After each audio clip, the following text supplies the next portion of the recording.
right, you should see the 2020 annual meeting for the Indiana Native Plant Society up there. We are happy to have you here. As you know, we usually have an in-person conference, which we needed to cancel this year because of the pandemic, and this is our attempt to have a little smaller version, but still get people together to talk about our love of native plants, and we'll see how this goes. It's our first try at a big meeting using Zoom. So now I will get this up. And the first thing I want to do is I want to thank a couple of co-sponsors of our meeting. First, I want to thank the Indiana University Department of Biology, because they have very helpfully allowed me to use facilities here on campus with their internet, which ought to help this go a lot smoothly and make for much better audio quality. And particularly, I want to thank Dr. Heather Reynolds, who coordinated this all for me. And second, I want to thank Cardno Native Nursery, because they are doing a really nice thing and sending us native wildflower seeds that we will be using as prizes in this meeting a little later. If you're not actually a member of the Indiana Native Plant Society, let me tell you what our mission is. We promote the appreciation, preservation, scientific study, and use of plants native to Indiana. And we teach people about their beauty, diversity, and importance to our environment. So if you're not a member, if your membership has lapsed, just go to indiananativeplants.org and there is a join button and you can become part of our organization. Our agenda for this meeting, I'm going to start with a welcome and a few comments about the last year for the Native Plant Society. Then I'm going to hand it to Barb Hamoya, who will bring us up to date on the Florathon 2020 results. Then Lee Caspear will talk to us and announce the winners of the photo contest this year. And then I am going to give a little update on some of the bad news that is facing Indiana's invasive plants this year. And finally, I'm going to give a talk on the best places to find native plants in Indiana. And in between every one of those sections, we are going to have native plant trivia for wildflower seed prizes. With Mark Sheehan doing the trivia contest honors. So a couple of things, just a couple of highlights about 2020. Our two big events for the Native Plant Society in Indiana are the Native Plant Sale and Auction every spring and our annual conference every fall. And both had to be canceled this year due to the pandemic, which was sad because we really love having those events. It's just a couple times of the year that we can all come together and talk about native plants, but also sad because those are our two biggest fundraisers of the year. But that said, we did have plenty of other events and initiatives that went forward. For instance, we were able to hold the Florathon 2020 and the photo contest, and you will hear about those in a bit. And I wanted to also note that this year we took some steps to make the Native Plant Society as welcome as possible to all by creating a diversity committee, which is going to focus on reaching out to new audiences. And we also added a student position to the council. And when I say council, what that means is it's a council is 28 state program leaders, our chapter leaders, and operations leaders. And so that includes a whole lot of people, most of whom are on this Zoom today, who like the state program leaders like Mike Hamoya in charge of conservation advocacy, and Alicia Douglas in charge of biodiversity grants, and Coralie Palmer, who coordinates our Landscaping with Natives team. And then we have the chapter leaders. We have 7 chapters regionally in the state. If you are a member of the Native Plant Society, automatically you are in one of the regional chapters, and each has a leader that's on the council to represent that part of the state. And then operations leaders, kind of the core of the people that really do a lot of the work for the organization, and that includes Cindy Monnier handling membership, and of course, the incomparable Wendy Ford handling website and communications. So big group, And we added 2 more positions, again, to try and add new voices to that council. And our chapters were active as always. Just a couple of things that went on. In the upper right, the South Central chapter, we had several events this year. We had a Wake Up Woods artist open house where Jillian Harris, the amazing artist who illustrated Wake Up Woods, invited us to her home so that we could see how she did that phenomenal work. You can tell by the picture with no masks and we're all huddled together, that was pre-pandemic. Then on the right, there's a picture of us in September. We went down to the Buena Vista Glade in Harrison County to see that very diverse glade site. And there we're all wearing masks and physically distanced. We also had in the West Central chapter, they had a hike where they shared the native plantings that are at the Tippecanoe County Purdue Extension Gardens. And the North chapter had a trip out to the beautiful Spicer Lake Nature Preserve in St. Joseph County back on October 11th. A lot more went on this last year, and that'll be run down in our next, in our 2020 annual report, which we'll have out early next year. So what's going to happen in 2021? Well, we can't say much for sure, as you all know, given the pandemic. We hope to hold our native plant sale and auction in person in May 2021. Our co-chairs, Christy Krieg and Janice Gustafaro, will be evaluating the safety and feasibility of that and making an announcement closer to the time. We do have the next annual conference already set. That will be November 13th, 1 year from today, less 1 day. And it'll be in Carmel, Indiana. Our co-chairs there are Mary Dam and Wes Hamoya. And I wanted to mention that we have strategic plans in the Native Plant Society, and our current strategic plan expires this year. So we're starting the effort now to create a new one that will cover 2021 to 2026. And our first step in that was we sent all members a link to, by email for a survey on what you think the priorities of our organization should be. And you received a reminder email this week. I just want to encourage you to fill out that survey, which will be open until November 30th, because it's a great way for you to have a voice in how this organization moves forward. And finally, we have a new initiative that we wanted to announce, the Photographic Scavenger Hunt. And at this point, I'm going to hand it over to Paul Rothrock to talk about this. Thank you, Ellen. I know that many of our membership are adept with the camera and enjoy taking photos of plant species.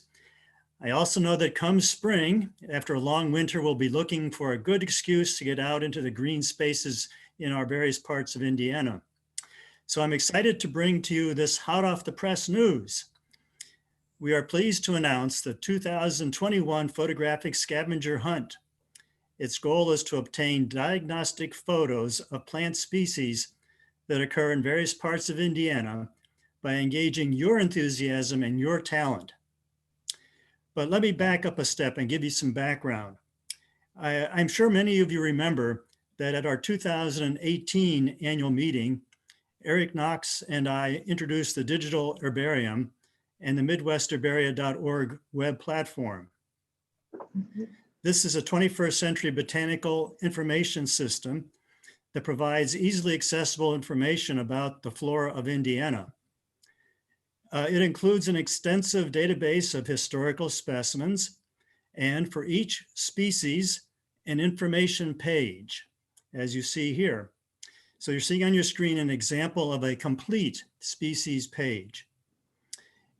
You'll note that it has tabs that lead you to descriptions of the plant. FNA stands for Flora North America. V Plants is from the Chicago region. Gleason and Cronquist is a major plant manual for this part of the country. It also has notes from Charles Deem's Flora of Indiana. So the Indiana Flora tab opens up, and if there are any interesting notes by Dean. They are available for you on this website. There's a link to a map on the lower right-hand corner, so you can see where the species occur. There's a banner photograph showing the live plant, as well as some additional smaller field photos that show other features, other structures of the plant. Beyond this species page, this website also has checklists to species broken down by region. And very importantly, it has a golden key that uses simple language to aid in plant identification. The photos seen on this species page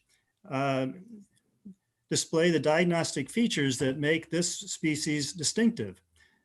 So we can see the photograph of witch hazel, the banner photo. You can see the yellow flowers with the long, slender petals. And in the background, you can see the capsule fruits. But here's the rub.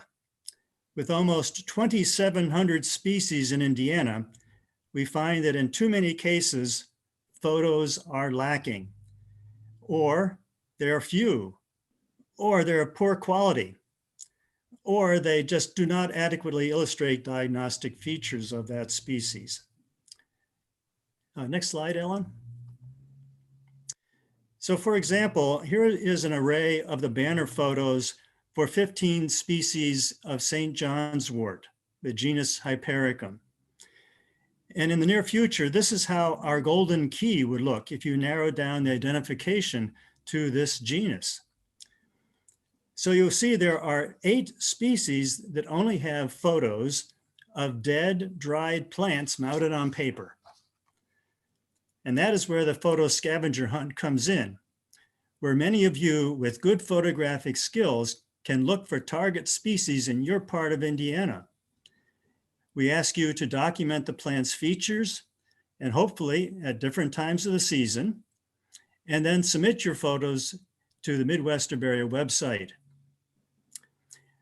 I should note that there are 2 ways that this project differs from the annual Native Plant Society photo contest. First, of course, the photo contest is one in which aesthetics are supreme. In contrast, our need here is for just good quality images that depict essential features for plant identification. But second, this is a true scavenger hunt where we want you to look for specific species. And since many are regional in occurrence, we need folks from various parts of the state to participate. So in the case of Hypericum, we need folks from someone in the northwest part of Indiana to look for Hypericum canadense, the lesser Canada St. John's wort. But we need someone from the Ohio Valley to look for Hypericum delabriforme, the straggling St. John's wort. Next slide, Ellen. In order to make this project happen, we have received generous funding from these 4 sources, including our own Native Plant Society. So we offer a big thank you to each of these groups. With this funding, the IU Herbarium is able to provide outreach and instructional materials and will process your contributions. More information will be coming soon. You'll find it on the INPS website, in our INPS journal, on social media. And I thank you for your participation. All right. Thank you very much, Paul. I'm looking forward to this as the next season begins and trying to go on a scavenger hunt and populate some of those pictures for this project. All right. Here's my last slide from the welcome. And this is our one piece of business that we have on the meeting. We need to vote for our board of directors. So the board of directors is a subset of the council that I told you about a little while ago, 28 people. The board is 10 elected directors who oversee the legal and financial well-being of the group. And each year, our members vote on the nominated directors at the annual conference. So this year, we're doing it by a Zoom poll at this annual meeting. So I'll ask Wendy to launch the poll, if she can do that. And you'll see it's fairly simple. There is just there we go. One question, and the answer is yes or no to vote for or against our slate of candidates. And so if you could do that while we talk here, we're legally required to have more than 50 members vote on this. So we'll do that until we've gotten through pretty much the meeting so that we can finalize our board of directors for next year. So, and this is, of course, if you're a Native Plant Society member, please vote now. All right. With that, I'm finished with my welcome, and guess what? We are going to start the native plant trivia. And so what we're going to do is Mark is going to read this question to you, and you put in the chat box your answer, and the first answer wins wildflower seeds. So Mark, take it away. Thanks, Ellen. Yes, the first correct answer wins the wildflower seeds. I'll read this in case it's helpful to anyone. In her Field Guide to Indiana Wildflowers, Kay Eskevich lists 19 species from a particular plant family native to Indiana. Most members of the family are in a single genus. They have showy, low-growing flowers that decorate the spring woodlands with dots of yellow, white, and especially blue and violet. But in our state, the family includes one maverick. Its stems are taller and its flowers are a different color entirely and less showy. It's placed in a separate genus from all the others. What's the common name of the maverick species? We have at least one correct answer. So Ellen, you can go ahead and show the next slide. All right. The maverick among them is the green violet, Hybanthus concolor. All right. So you've got. And I will be communicating.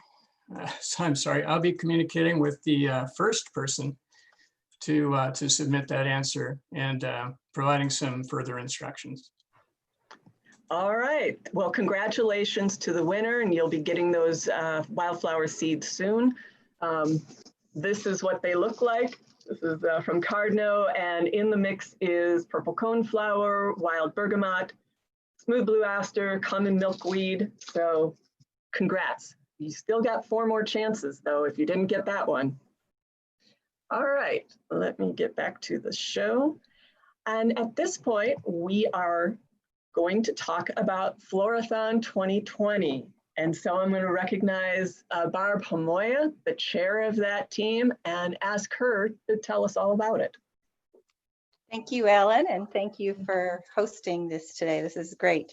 And hello to everyone on out there remotely and virtually. I'd like to share with you today some highlights of the 3rd annual Florathon. But first, I'd like to acknowledge a few people. Next slide, please. Committee members Lee and Roger, and my husband Michael, especially thank you for his help in developing and updating our species lists. Next slide, please. And I'd also like to thank these people, Wendy, for all her work in creating and updating and formatting the species lists and forms, and also for putting up a Florathon page on INPS website, all the work she's done there with the information. I'd also like to acknowledge Cindy for her help with the membership and keeping track of the donations, the data entry for that, and oversight. And finally, Sally for volunteering to help with data entry for all the species lists sent in by the different participants. So thank you all. Next slide, please. So an overview of the results. The dates of the Florathon began April 18th and ran through the end of May.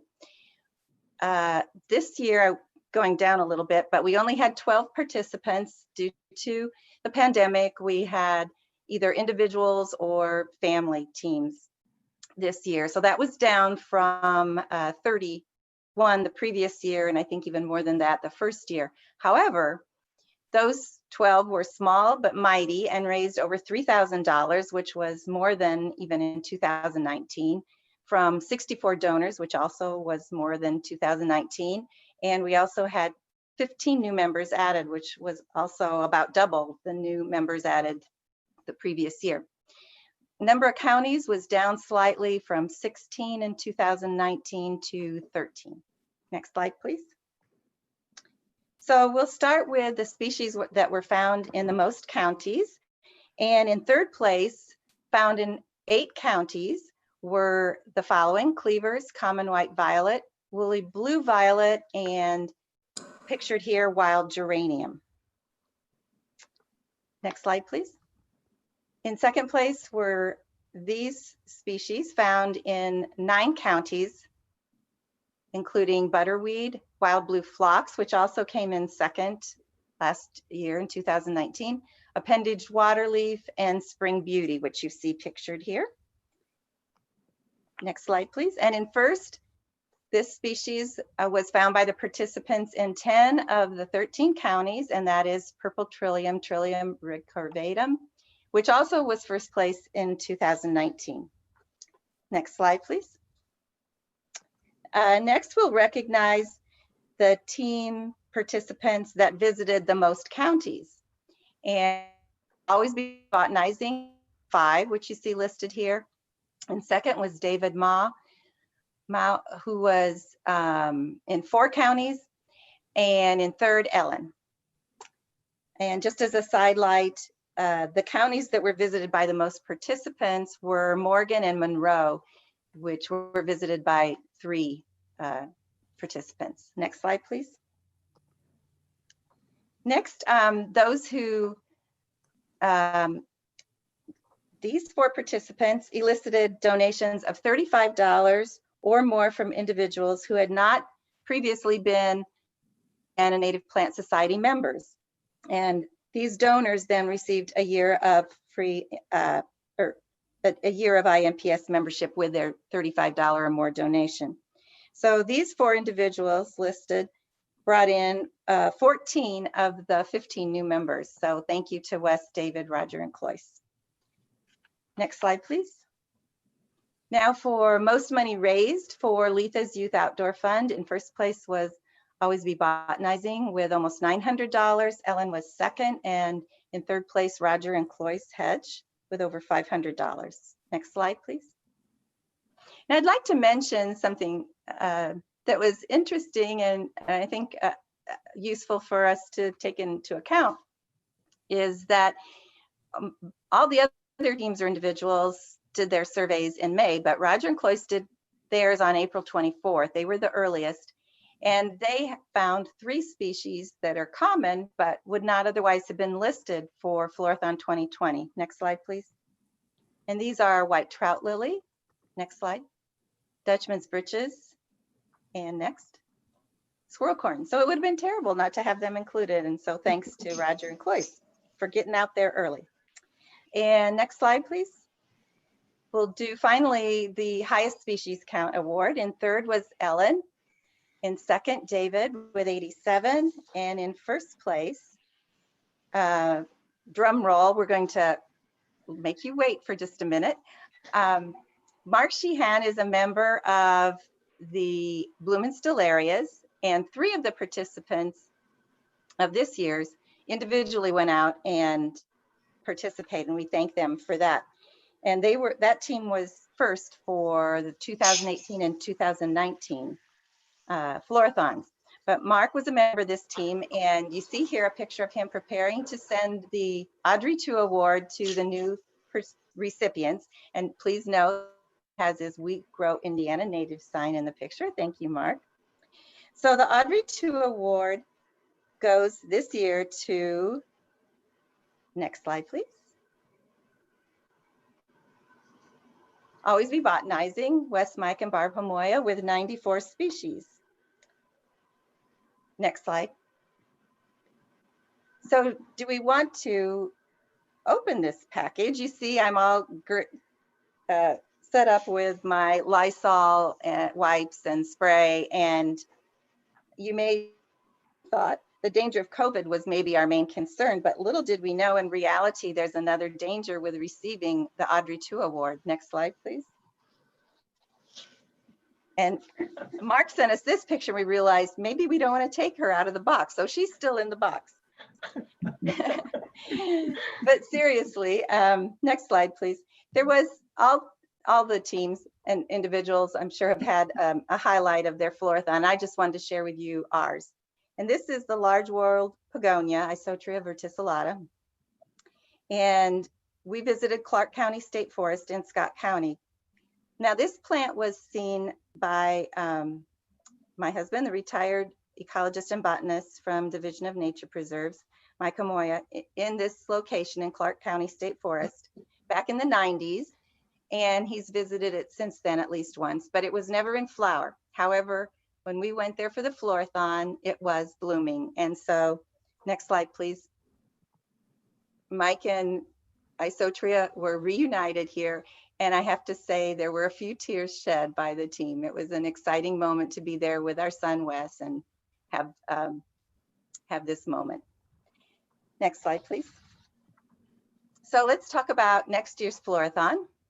The dates will be April 17th to May 31st, which is a Monday, but since it's the Memorial Day holiday, we're extending it an extra day.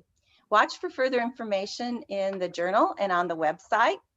And please consider to begin forming your team now, though it may be that depending on what's going on with the pandemic, there may be restrictions next year as there were this year, but that information will get sent out to you when we get closer to the date. But in any case, you can begin brainstorming ideas to solicit donations. And next slide, please. And we'd also like to throw out a challenge. It would be, we think, a great thing for each chapter to put together at least one individual team from around the state. And then next slide. So what are some reasons to do Florathon? Well, probably the biggest is we raise money for Letha's Youth Outdoor Fund, which supports grants to schools and organizations to get young people out into nature and to appreciate the outdoors. As well, you can learn or improve or perhaps teach others to identify native wildflowers and certainly to enjoy being outdoors in a natural area. Depending on the pandemic, maybe meeting new people, making new friends, or enjoying old ones, and certainly in any case, having fun. So if you have questions, please visit the INPS website, the Florathon page. We have frequently asked questions and more information there. And thanks again to all who have supported the Florathon. Thank you. Excellent. Thank you very much, Barb. It's always fun participating in the Florathon. And so now I am going to go to the next slide, and it's going to be your next trivia question. So everybody, get ready to type in your answer into the chat box. Here we go. Let me reassure you, as you saw from Barb's slide, I'm done with carnivorous plants, and there will not be a question about carnivorous plants on this trivia quiz. Let's look at this one. Consider these three species of native plants: false sunflower, Heliopsis helianthoides in the family Asteraceae, downy skullcap, Scutellaria incana in the family Lamiaceae, and stinging nettle, Urtica dioica in the Urticaceae. They're in three different families, and in terms of their floral anatomy, they have little in common. They do have one important identifying vegetative characteristic in common, one that you'll encounter early in most keys if you try to identify them by the book. What is that characteristic? And now we have Lee Caspear, who is going to be telling us about the winners of the 2020 Native Plant Society photo contest. Lee. Thank you, Ellen, and good afternoon to everybody. The very first thing I want to do before I get started, you've already heard some shout outs to Wendy Ford, and I want to do another one. She does so much for this organization, and she was the one that set up the online entry form and the Dropbox for the photos. And you know, there's tons of stuff that she does that I don't even have a clue what those things are. I just know that the organization would really be at a loss without Wendy Ford. So thank you very much, Wendy, for all that you do. One of the things that the judges appreciated was that we do not want to know who the photographers were when we're doing the judges. So she had a folder set up for us to be able to view the photos and not know who had taken the pictures. So thanks again to Wendy.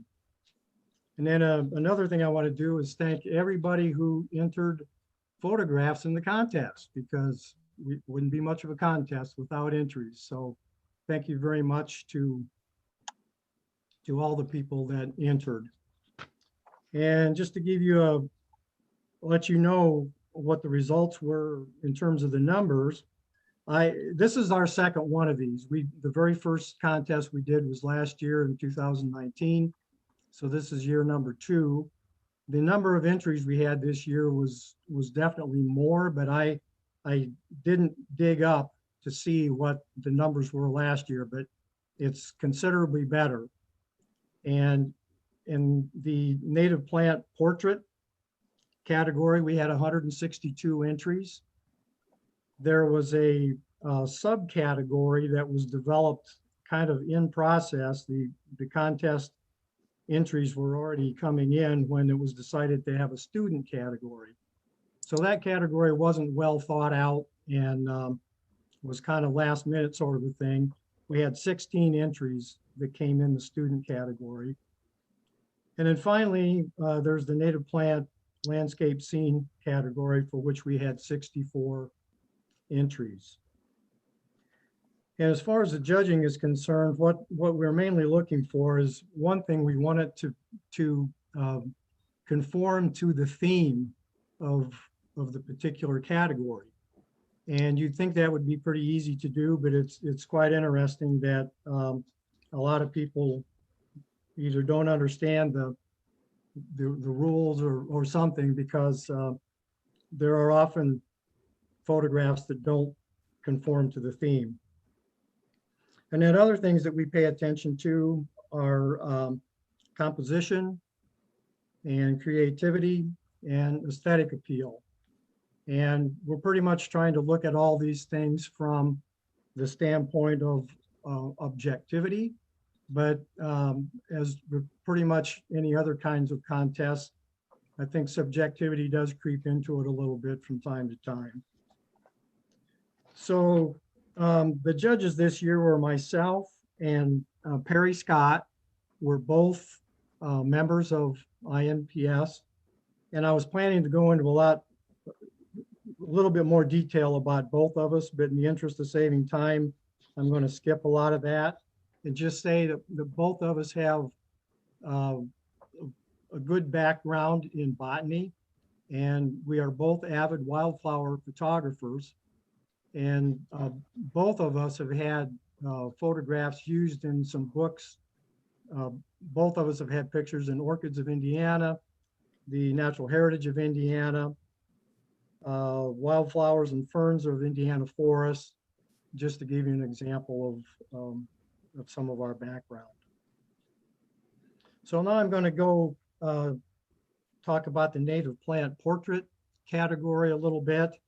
One of the criteria related to that category is that they are to be native to the state of Indiana, and they must be identifiable in the photograph, preferably to species. But as you know, in some plants that look an awful lot alike, and the distinguishing characteristics are often very hard to notice or see without a hand lens or something like that. So once in a while, maybe we would allow something if it was identifiable to genus.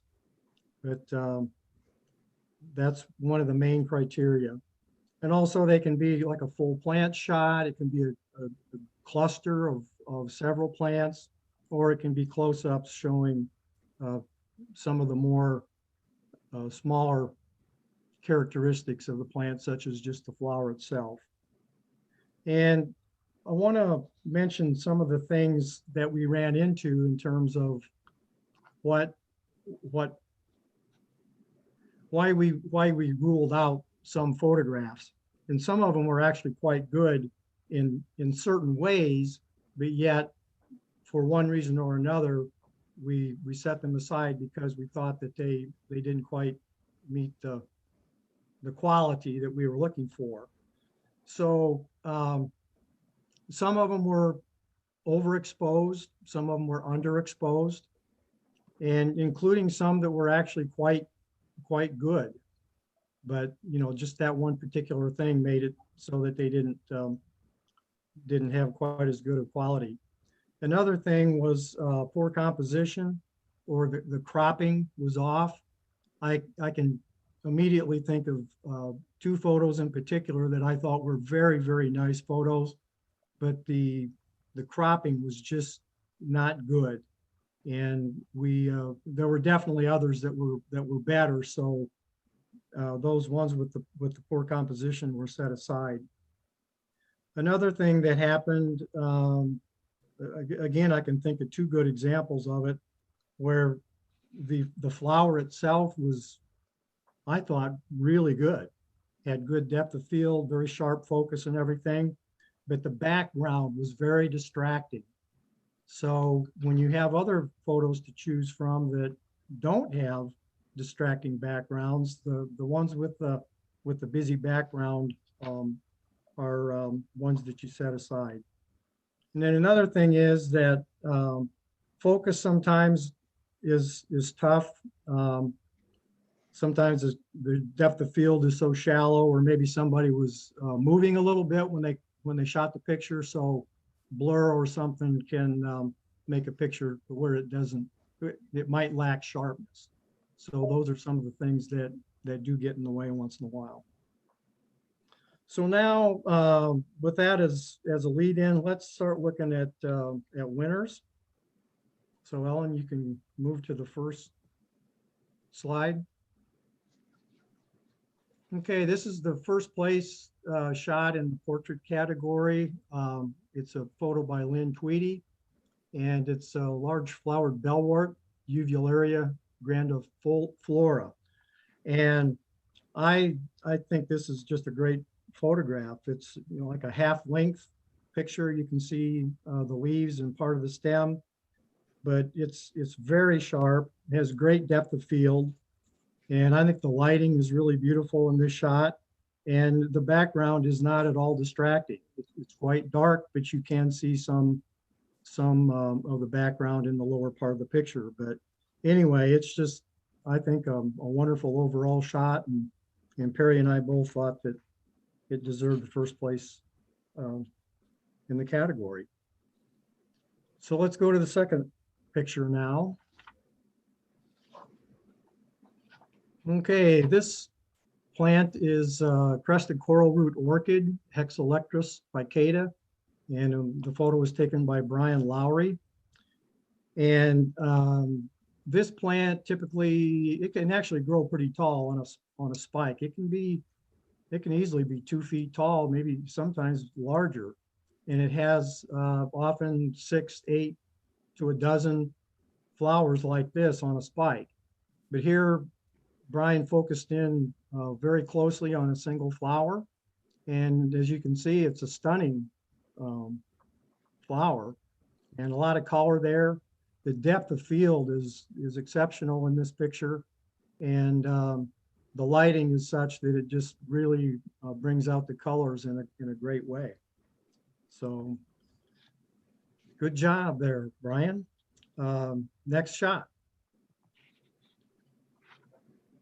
Okay, this one is third place in the portrait category. The picture's by Betty Fuller, common milkweed, Asclepias syriaca. And we liked this shot a lot and thought it would be a great idea to include something that showed a plant at a different point in its life cycle. So instead of having everything be in flower, there's a lot of things that look good at different times of the year. So especially one like this, when it's setting seed, it's very beautiful. So this one just happened to be caught at a perfect state of dispersing its seeds. And the light is really nicely catching the fluffy characteristics of the fibers are attached to the seeds. So we think this is also a good example of a native species that can provide interest at different times of the year. So instead of just being nice when it's in flower, this one looks great when it's set in seed. And even in the wintertime, after the seeds have dispersed, the seed pod often looks great through the wintertime. Okay, before moving on, this category had such good photographs in it this year compared to last year that the judging was kind of difficult. And we thought it would be nice if we could at least give some kind of mention to some of the ones that were really good but did not get one of the top 3 prizes. So we didn't really have authority to give out some honorable mentions. So we asked the council one time at one of their meetings about that, and they gave us approval to do it. So they don't get any monetary award, but they do get the recognition of an honorable mention. And as you're going to see, there were some very, very nice ones that we gave that mention to. So Ellen, let's go to the first one of those. Okay, this is squirrel corn, Dicentra canadensis, another shot by Brian Lowry. This is another one that we think that the depth of field is really wonderful. The background, obviously not distracting because it went dark. And another thing about this is the lighting is very good without being over or underexposed. To those of you that take pictures of wildflowers, you know that shooting white flowers can be a real pain. It's very easy to over or underexpose whites. And particularly when you overexpose them, you lose detail. But this is an example of one that looks very good with, there's good detail there, and it's not blown out at all by being overexposed. So very nice. Next shot. Okay, this is bloodroot, Sanguinaria canadensis. This is another shot by Lynn Tweedy. I really like this one a lot. The perspective is interesting. They're looking straight down. I think that most of us, when we take pictures of bloodroot, don't do that. We don't take a shot looking straight down. And one thing I like about this is that the surrounding vegetation, the leaves of the bloodroot almost look like they're cupping the flowers and sort of holding them up for us to see. So I think that from a composition standpoint, it's really good. And also note that, again, the lighting is good in this. It's not blown out. You can still see the veins in the petals. So if it were overexposed, you would lose that detail. So a very, very nice shot here. Next. Okay, well, Brian Lowry again. This one's common spiderwort, Tradescantia ohiensis. This one, boy, the color contrast in this shot is just out of this world. Those brilliant yellows, the brilliant blues. It really pops, especially because of the black background and the nice lighting on the front side of it. So just very well done. Next. Okay, this one is false blue indigo, Baptisia australis. The photographer is Jeremy Ross. And this one's nice, the little nice creativity here by using backlighting. And that often gives a really great effect, but it's another one of the things that can be difficult to control. So it's not unusual for people to especially overexpose a backlit photograph. And oftentimes underexposure is an issue also. But this one, it's a nice shot showing several spikes, and the lighting is well done and not under or overexposed. So good job, Jeremy. Next.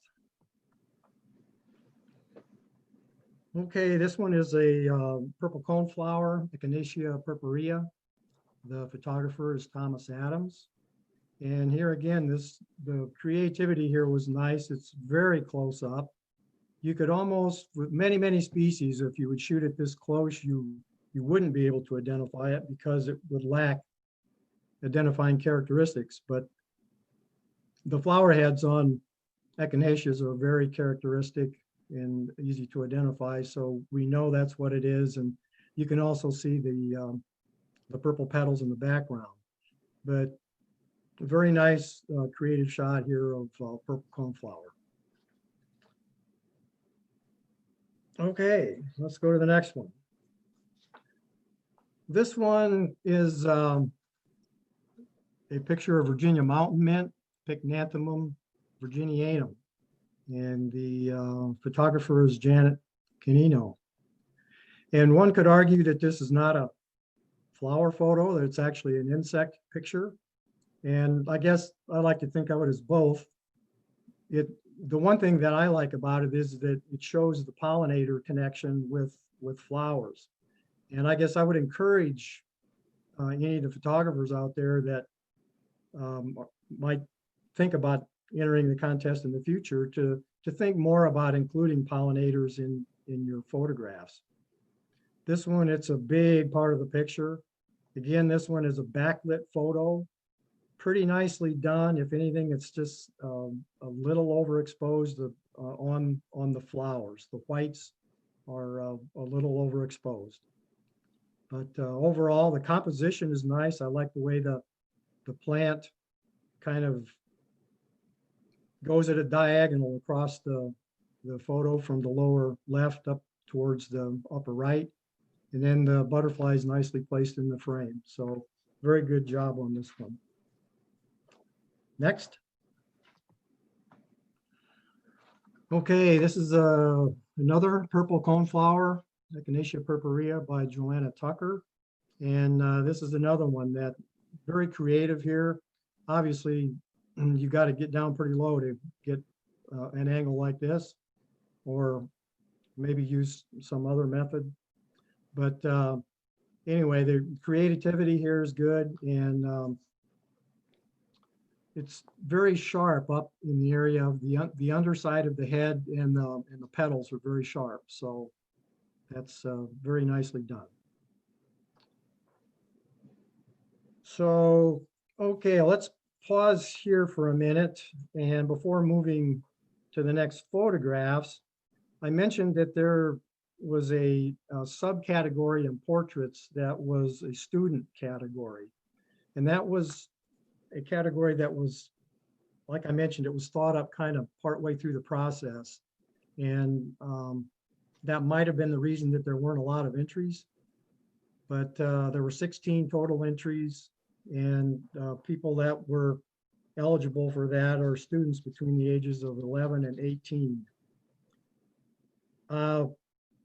This category had a very high percentage of photographs that did not meet the theme. So they really didn't meet the theme of a plant portrait, a native plant portrait. So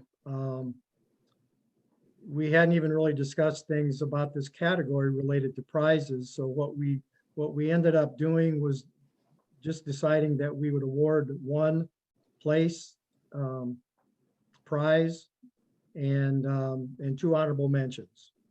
So Ellen, you can go on to the next slide.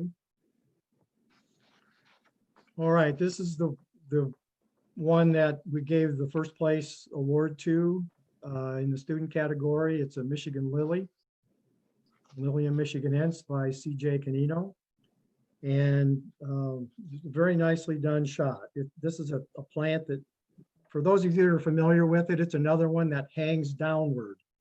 So to get this shot, she had to get down pretty low or something to get the angle that she got here. But very nicely done. the lighting is good, and it's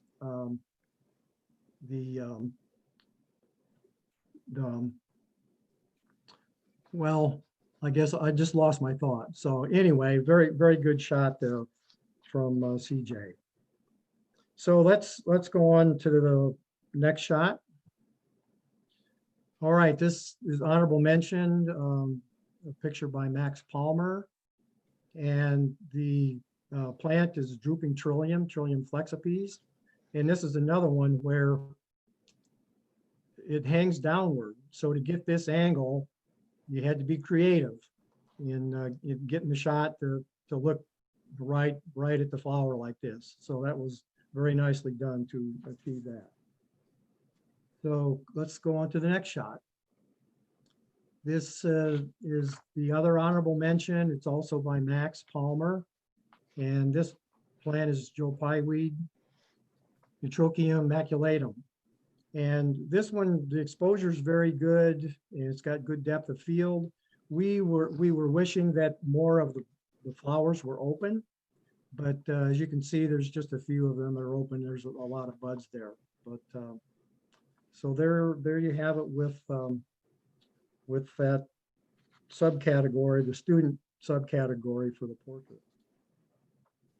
So now we'll move on to the native plant landscape scene category. And before let's just leave Max's picture up here while I talk about some things. In spite of the fact that we had a lot more entries in this category this year, for some reason or other, we seem to struggle with this category. I'm not sure if we're not explaining it well enough or what, but the whole idea behind the landscape scene category is to show actual examples of plants used, native plants used in a landscape setting. So things that you use in your yard, things maybe you have a half an acre that you've planted to a prairie, or something where you might have put in a wetland, put in a pond and some wetland vegetation, those sorts of things. Having things that show that it's obviously the hand of man involved are welcome. So things like a split rail fence, and but not a, split rail at least has some kind of rustic appeal to it. So we wouldn't want things like a chain link fence, but rustic fence is great. Pathways are great. Rock features, water features, statues, and other kinds of statuary and that kind of thing is fine. But incorporate some things like that into a setting of native plants, especially if there are multiples. If you could see a half a dozen or more in the same scene. So we're struggling to get really good shots of these sorts of things. One of the things that we do not want in this category, we don't want pictures of natural communities. So we don't want you to go to Turkey Run State Park and take a picture of the forest, but or say, to a natural prairie someplace and do the same thing. We want things that are plantings. So this year, the 3 place awards that we gave all happen to be prairie plantings. And I really encourage people to be thinking more about getting nice pictures of your native plantings that say have woodland species and that sort of thing. So let's go to the first place finisher with the category. So this is a photo by Rad Hadjic, and we really like this shot because more than the other ones, it had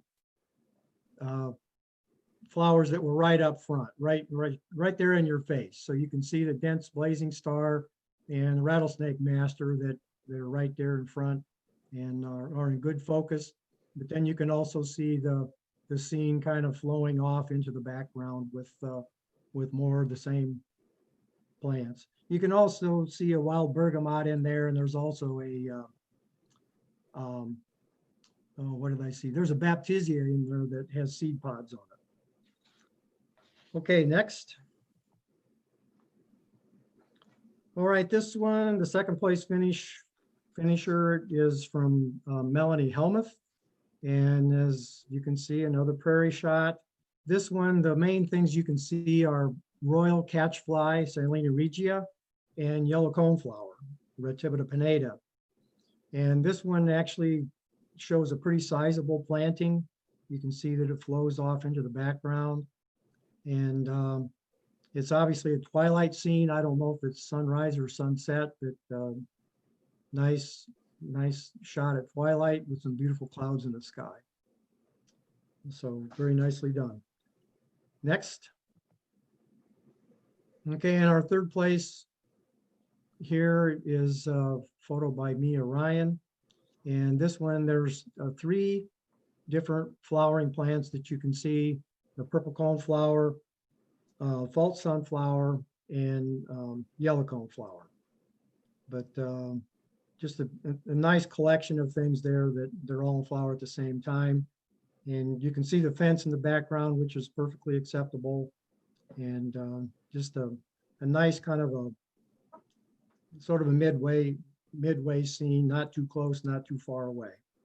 So that takes care of all the photos that we wanted to recognize. And I want to congratulate all the winners and put in another thank you to everybody that entered this year. And hopefully seeing these things can give you some ideas of things to think about for next year. So thank you very much. I appreciate your time. Thank you, Lee. That was great. And it was wonderful to see all those beautiful flowers, knowing that we have a long way to wait until things are back in bloom again. Beautifully done, and congratulations to the winners. So now I am going to forward one slide, and you know what time it is again. Native plant trivia time. This time I'm going to forward the slide, and then I'm going to move away from the laptop so I don't inadvertently show the answer too soon. So here we go.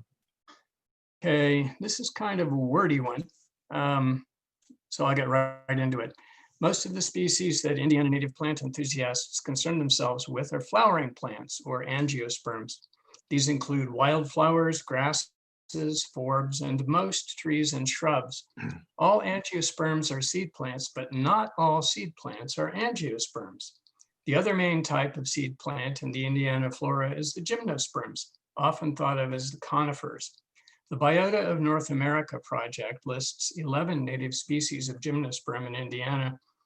The most abundant, occurring in 54 counties and not listed as rare in any of them, is eastern red cedar, Juniperus virginiana. By the same standard, number of counties not listed as rare, what is the second most abundant gymnosperm species? What's its name?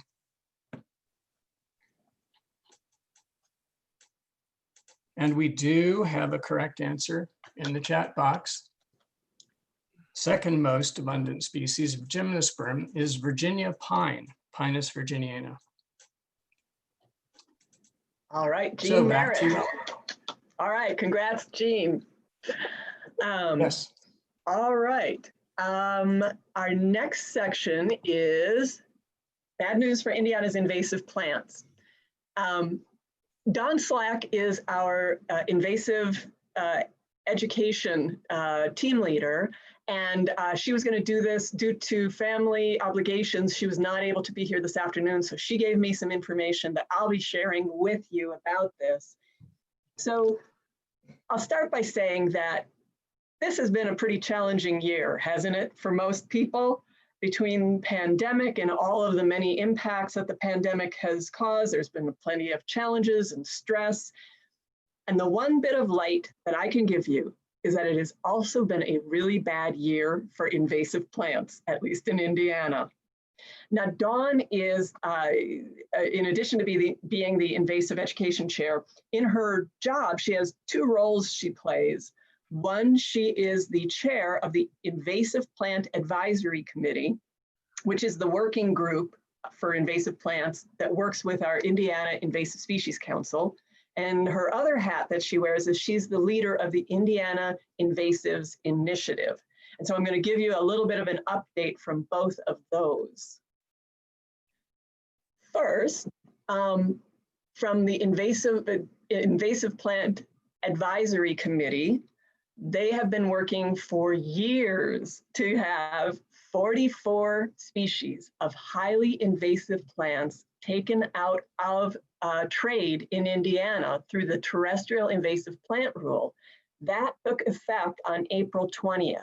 So those 44 species, including things like purple winter creeper and Asian bush honeysuckle and Japanese barberry, are now illegal to sell in Indiana. And it's a huge step forward, and we're really happy about that. But the Invasive Plant Advisory Committee has not stopped working. After they got that first, all the assessments done and to the state so that they could pass that rule, they've now updated the list. We call the educational list, with the assessments of a bunch of new species, and added several more highly invasive species to the educational list that's on the website for the Indiana Invasive Species Council. And one of those is burning bush. And we have, the Invasive Plant Advisory Committee has now asked the state Department of Natural Resources to expand the existing banned list with all of the newly added species that are highly invasive. They're working on that and doing an economic analysis right now. We're hoping in a year or two that that really starts moving forward and we can ban some more species that are causing real problems in the state. And the other big thing that came out is what's pictured on the right side of this slide. It's called A Guide to the Regulated Terrestrial Invasive Plant Species of Indiana. And it is a small 4x6 guide. I'll hold it up here. This is what it looks like. I hold it like this. And it's got about 88 pages, and it includes all of the regulated invasive plants in Indiana, with very useful information on how to tell them from similar looking natives and so on. Those were created through the partnership of the Native Plant Society with the Invasive Species Council and the Nature Conservancy. And this is now available as a free PDF. If you want to look for it, it's at indiananativeplants.org, our website, and just put in the search box at the top, terrestrial invasive plant rule, and the page will come up that has the link to the PDF. So that's exciting news.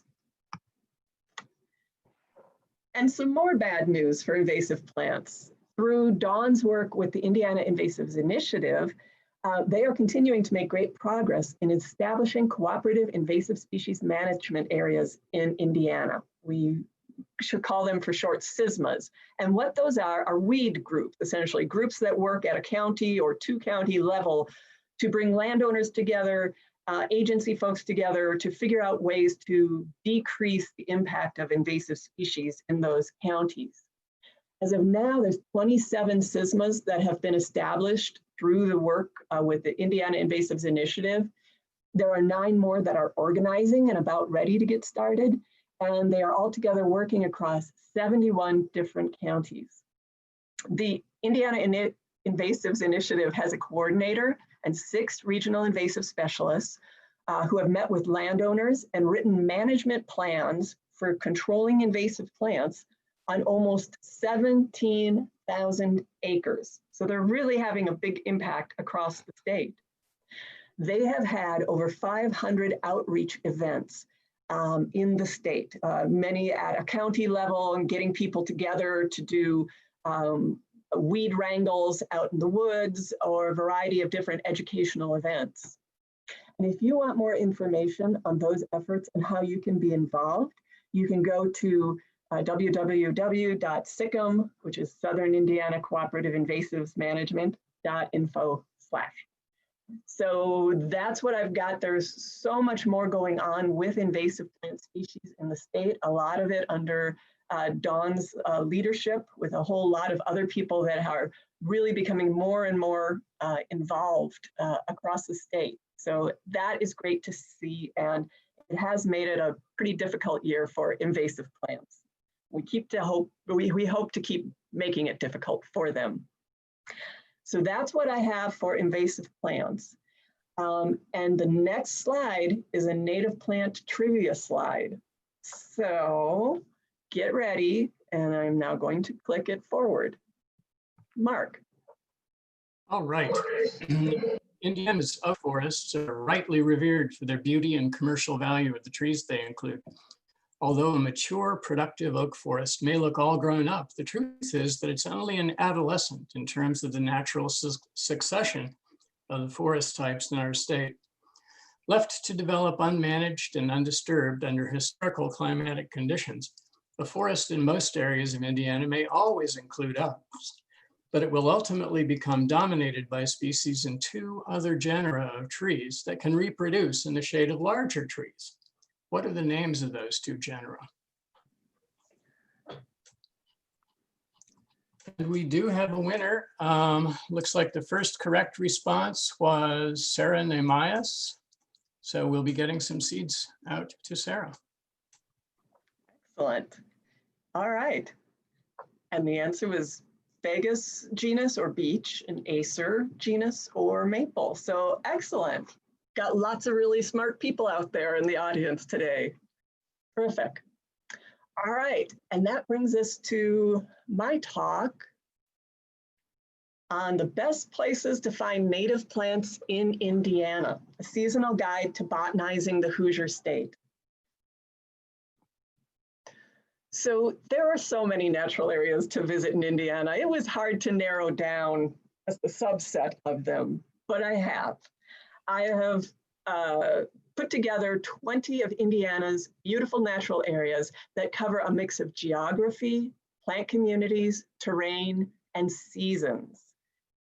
There are going to be 5 sites that are great to visit in the spring, another 5 for the summer, 5 for the fall, and a final 5 for the winter. All of the sites that I'm going to share with you are open to the public, and they all have trails except one. And to find out more information on each of these sites, all you have to do is click the URL on each slide. Not right now, because it's not on your screen actually, but this is going to be loaded, this show is going to be loaded onto our website right after this meeting is done. And when you call it up there, you'll be able to click the link and it'll take you to a page that'll have the directions and the rules and all the other information you need to learn more about these sites and go visit them. So, are you ready to start hiking? This will be a brisk hike, but I'm going to show you in each case. We'll start for each season with a table that gives you the 5 sites and tells you the county, the name of the site, and the land manager. And so that means we're going to start with Schrader Weaver Nature Preserve in Fayette County. On each slide, as I mentioned, you're going to see the URL right here near the bottom of the slide, and you're going to see a logo of the managing agency or land trust. In this case, this is the Division of Nature Preserves logo, telling you that's whose site this is. So Schrader Weaver, a National Natural Landmark, contains a pioneer homestead, open fields, and woods. A 28-acre old-growth upland forest is beech maple dominated, with large specimens of tulip, black cherry, black walnut, red elm, and bur oak. There's also a rich variety of spring wildflowers like blue-eyed Mary, prairie trillium, shown here. The whole background of this slide is blue-eyed Mary, prairie trillium in the right, and false rue anemone on the left. The lowland woods have been cut and grazed, but still contain some of the larger trees, including bur oak, red oak, green ash, and sycamore. And on the floor of the lowland woods can be found skunk cabbage, golden ragwort, and marsh marigold, all in bloom in the spring. Another spring site is the Deem Wilderness, part of the Hoosier National Forest in southern Indiana, and specifically the Hayes Trail in the Deem Wilderness. This area of the Deem Wilderness has tremendous diversity of plant species and is one of the Hoosier National Forest hikes for the annual wildflower foray that is held the last Saturday in April every year in Brown and Monroe County. If you haven't been to it, it's fabulous. Dozens and dozens of wildflower hikes all over Brown and Monroe County. Spring wildflowers abound here, and the mesic areas along the creek have an incredible early bloom, showcasing blue-eyed Mary, fire pink, miterwort, and celandine poppy, all lined up along the right side of the slide. And then as spring progresses, American Gromwell, false hellebore, and large world begonia can be seen blooming along the upland trail. The third spring site, one close to my heart, the Indiana Dunes. The Indiana Dunes are worth visiting any time of year for the incredible scenery of dunes along Lake Michigan. You are going to see plant species here you won't see anywhere else in the state, including marram grass along the shoreline, the evergreen bearberry, prostrate juniper. White and jack pine both occur naturally in pockets in the dunes. In the dry areas, blueberry and bracken fern are found, and in swampy areas, cinnamon fern stands tall. And in spring, wildflowers take center stage, including the dramatic marsh marigold and the tiny and delicate dwarf ginseng that's shown in the background of this slide, and a profusion of wild lupin. Now, in this slide, you'll note that there's the URL at the bottom, and there's two logos. Now, the reason for that is that while Indiana Dunes is a state park, in this case, there's also the Indiana Dunes National Lakeshore, but here we're talking about the state park. There is within the boundaries of the state park a state dedicated nature preserve. And that is an extra designation given to the absolute best pieces of natural Indiana that are left. And dedicating the best places as a state nature preserve gives Division of Nature Preserves the ability to better protect the site.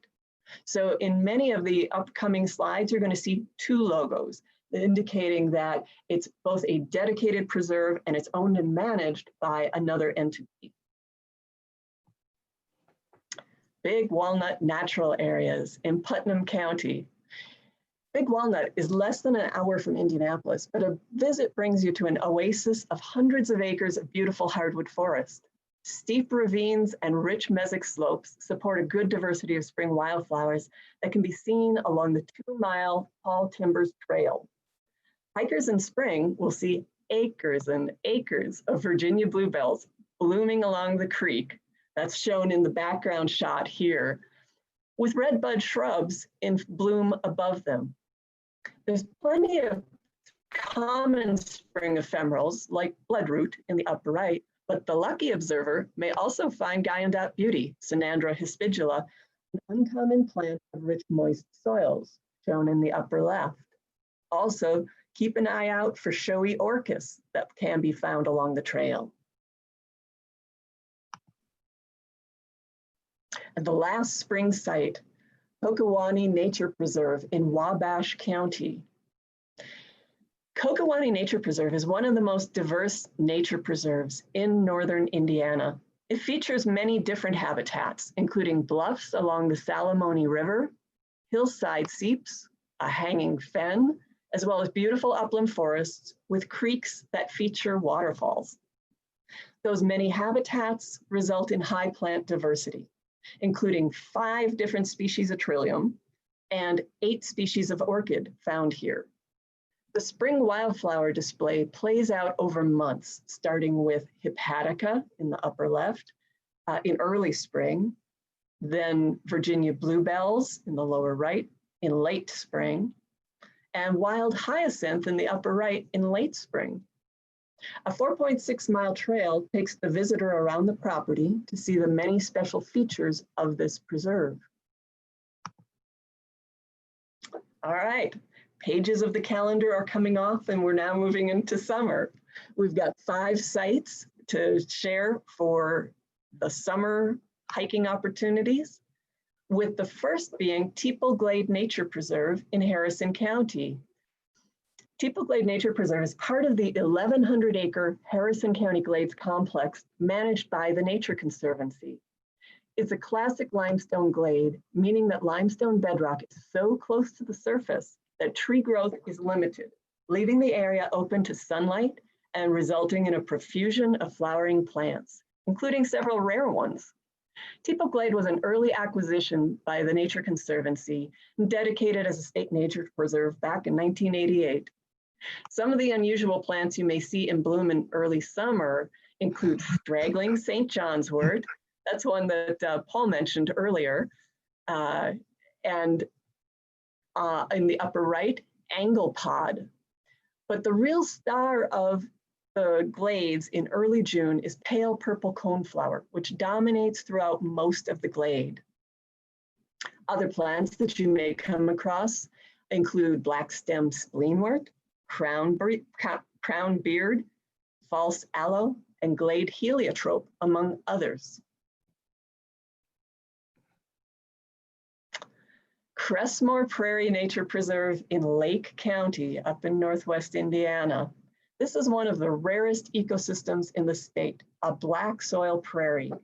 And it is a dedicated state nature preserve as one of the really extremely high quality landscapes in the state. Walk this trail in late summer and you'll know the wonder that early settlers felt when they emerged from the great eastern forest to discover the sea of grassland that stretched from here to the foothills of the Rockies. Grasses reach 8 feet skyward, sunflowers even higher. Spikes of colorful wildflowers flourish in abundance, including Sullivan's milkweed in the upper left and obedient plant on the right. The trail at Cressmore Prairie has been dedicated in honor of the late Keith Board, longtime Indiana Native Plant Society member, whose legendary botanizing explorations resulted in the discovery and ultimately the protection of this preserve. I'll note that the photo of the Sullivan's milkweed here, and that I used on my title slide, is one of Keith's many stunning plant photos. Many of the photos that I'm using in this are from Keith's collection. And now a wetland. Twin Swamps Nature Preserve in Posey County is only a half hour away from Evansville, but you may feel like you've reached the end of the world here, and you have, at least for Indiana. This is a must-see site near the confluence of the Wabash and Ohio rivers, right at the toe of Indiana. Twin Swamps is so named as there are 2 parallel swamps at this site. Overcup oak dominates one swamp and cypress dominates the other, with flatwoods in between the swamps. A trail takes you through both of these. It's easy walking, but there is a lot of poison ivy, so you should stay on the trail. And later in the summer, say August, the tropical looking spider lily has showy white blooms. You see that in the upper left, which can be found in the low areas of the flatwoods. Spring is another great time to visit, as the summer's heat in far southwestern Indiana can be challenging. And I'll note that it has a boardwalk. The boardwalk is currently closed as it's being replaced, so you might check before you go. Even if it's not open, there's still plenty of places to walk at this site. Another wetland, this one in Monroe County, called Bean Blossom Bottoms Nature Preserve. Bean Blossom Bottoms has a 1.6-mile boardwalk trail and 4 different observation decks, which provide exceptional access to diverse wetlands. The majority of the property has been dedicated as a state nature preserve, and it has also been recognized as a state important bird area by the National Audubon Society and a wetland of distinction by the Society of Wetland Scientists. Sycamore Land Trust is the land trust that owns and manages this site. And in summer, you'll see plenty in bloom, including blue flag iris and lizard's tail, And on the left side of this shot, you see all the button bush in full bloom. In the upper right, cardinal flower. And in the lower right, purple fringeless orchid is not uncommon at this site. And one of my favorite places, Ephraimson Restoration at Kankakee Sands in Newton County, again up in Northwest Indiana. The Ephraimson Restoration at Kankakee Sands is 8,400 acres of prairies and wetlands, owned and managed by the Nature Conservancy. More than 600 species of native plants have been used to plant the prairies of Kankakee Sands Restoration, and as a result, the land is teeming with native wildlife. See how many things to go across here. Kankakee Sands provides habitat for more than 240 bird species, including rare ones like the Henslow sparrow, the northern harrier, and least bittern. There's a 1,000-acre pasture that has a herd of approximately 80 bison, which help to maintain the diversity of the prairie through their grazing. Kankakee Sands is also home to 70 species of butterflies, including the state endangered regal fritillary butterfly shown on this wild bergamot flower in the center photo. There are several trails to explore on the property. The one that's pictured here is the Grace Teninga Discovery Trail, which features some topographic relief. And you can go from the top of a high dune where you're going to see prickly pear in bloom, down to the wetlands where you're going to see cardinal flower in bloom. But there are many other trails, one at the adjacent Conrad Station Savannah. There's a wet prairie trail in the bison pasture, which is only open when the bison are in the other pasture. A monarch trail and a milkweed trail featuring several different species of milkweed.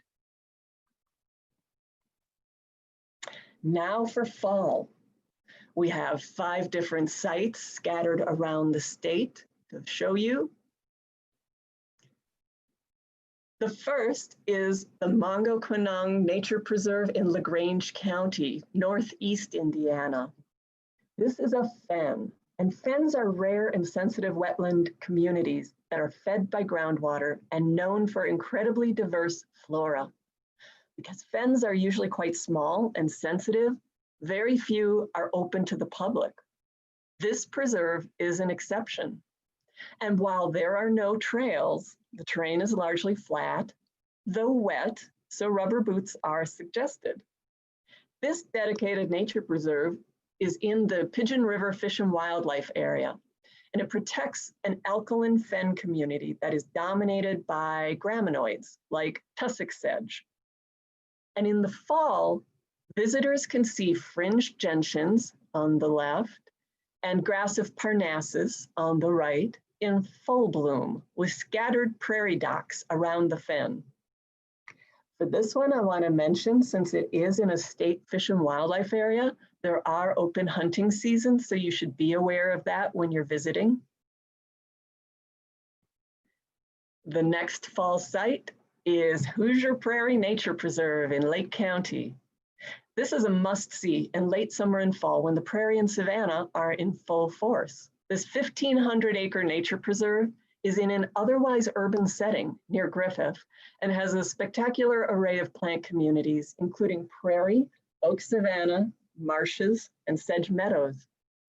Asters like the flat-topped aster on the left and the azure aster in the middle abound, and some of the summer blooming species like false wild indigo can now be seen in fruit in the upper right.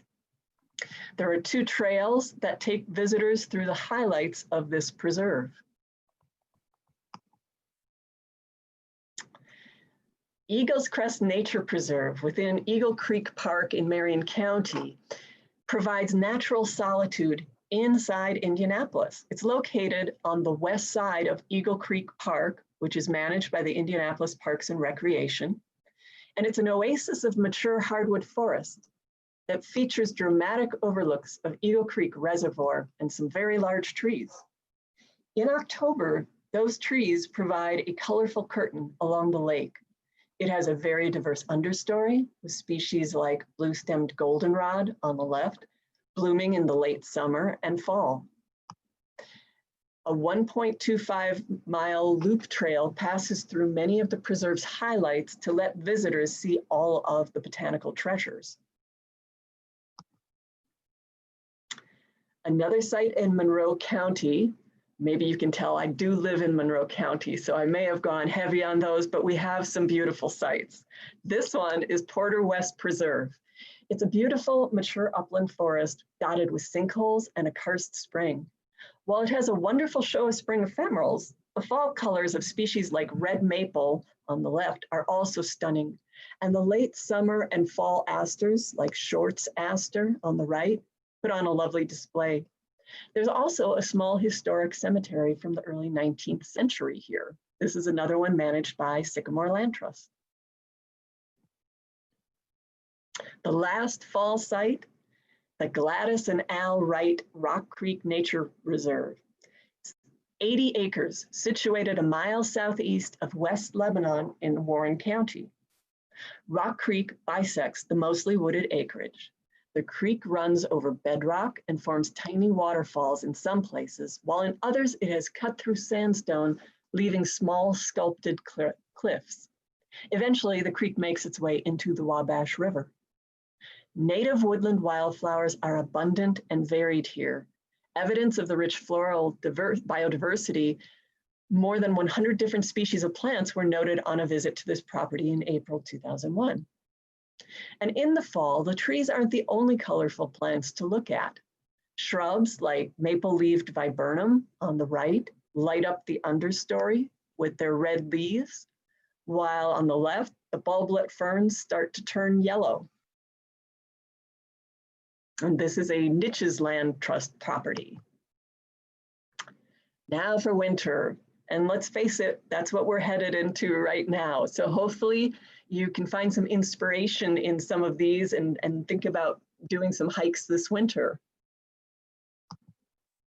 The first is Hemlock Cliffs Special Area in Crawford County. This is on the Hoosier National Forest, and winter is a great time to visit because that's when the waterfalls on the cliffs can freeze into picturesque ice pinnacles. Lots of evergreen plants can be found here, including eastern hemlock trees, which are relatively uncommon in Indiana with only a few large stands in the state. This site is a deep box canyon of dramatic sandstone rock formations and seasonal waterfalls. Spring is another great time to visit as wildflowers line the creek below the rock formations. The second winter site to recommend is Portland Arch Nature Preserve. It's a national natural landmark, well worth visiting both spring and winter. The Portland Arch's namesake comes from the natural sandstone arch that the trail passes under. The site has native white pine, an uncommon species in Indiana, found high up on the cliffs, which makes it particularly scenic in winter. And if you don't think we have flowers in winter, think again. One of our first flowers of the year, snow trillium, can be found here blooming in February, long before the spring wildflowers come out.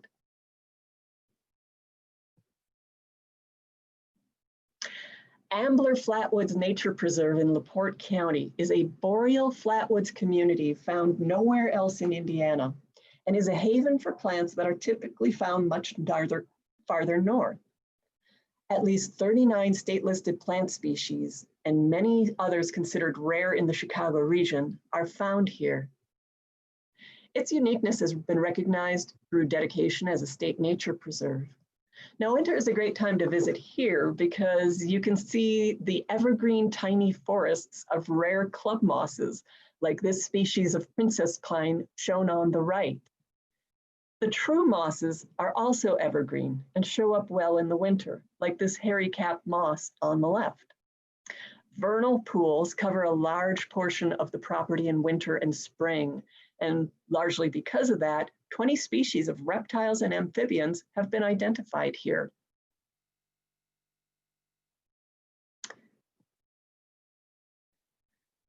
Edna W. Spurgeon Woodland Reserve in Noble County, again in the Northeast.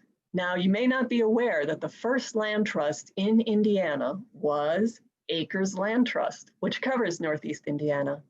And the first site protected by Acres Land Trust was the Edna W. Spurgeon Woodland Reserve. So it's kind of historic. It's now also a dedicated state preserve.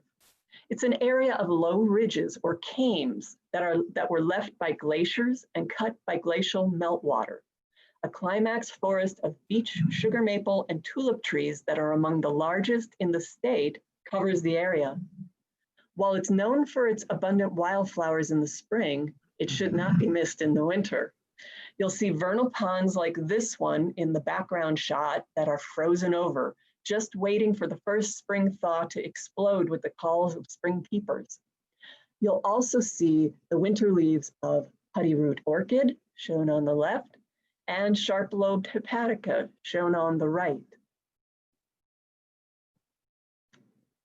And our final site to hike to is Greens Bluff Nature Preserve in Owen County. Owned and managed by the Nature Conservancy, Greens Bluff was dedicated as a state nature preserve in 1986. Greens Bluff in Owen County is over 500 acres of wooded riparian habitat with uplands, ravines, tributary valleys, steep cliffs, karst features, hemlock forest, and floodplain forest. The preserve also features a great blue heron rookery, as well as an old grist mill whose remnants can be found in a bend of Raccoon Creek. In winter, the hemlocks along the bluff stand out clearly.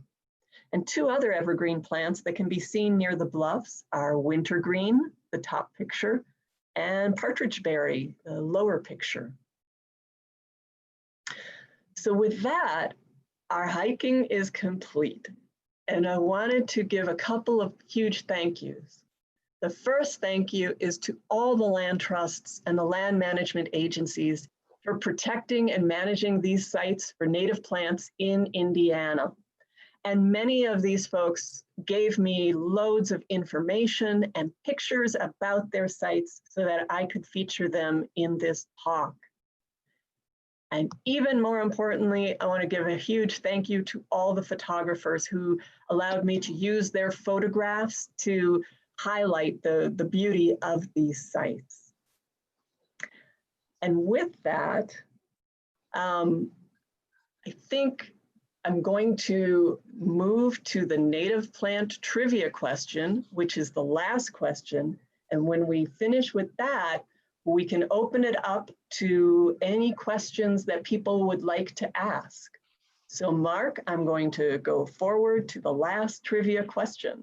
Ready? Sounds great. Thanks, Ellen. This one is kind of technical, and I'm going to hold you to spelling, the correct spelling and the correct part of speech for the answer here, okay? So the question is, most plants produce flowers that open to the air, release pollen, and expose the stigma to pollinators, for example, wind or insects. This helps ensure that flowers won't self-pollinate. Self-pollination can weaken a plant population by reducing the diversity of its gene pool. Under certain circumstances, however, self-pollination can be a useful strategy. Many species of plant have evolved such that they produce regular, open pollinating flowers and hidden self-pollinating ones. In violets and peanuts, for example, these self-pollinating flowers go to seed underground. By contrast, in the case of many grasses, self-pollinating flowers hide in the leaf sheaths. What is the technical term for the production of hidden self-pollinating flowers? I have no idea. So we need the correct part of speech, and we haven't gotten it yet. I think. We have a lot of adjectives. What I need here is a noun. There we go. Pat Clark. Pat Clark just nailed it. It's cleistogamy. It means hidden marriages in Latin or Greek or something, you know.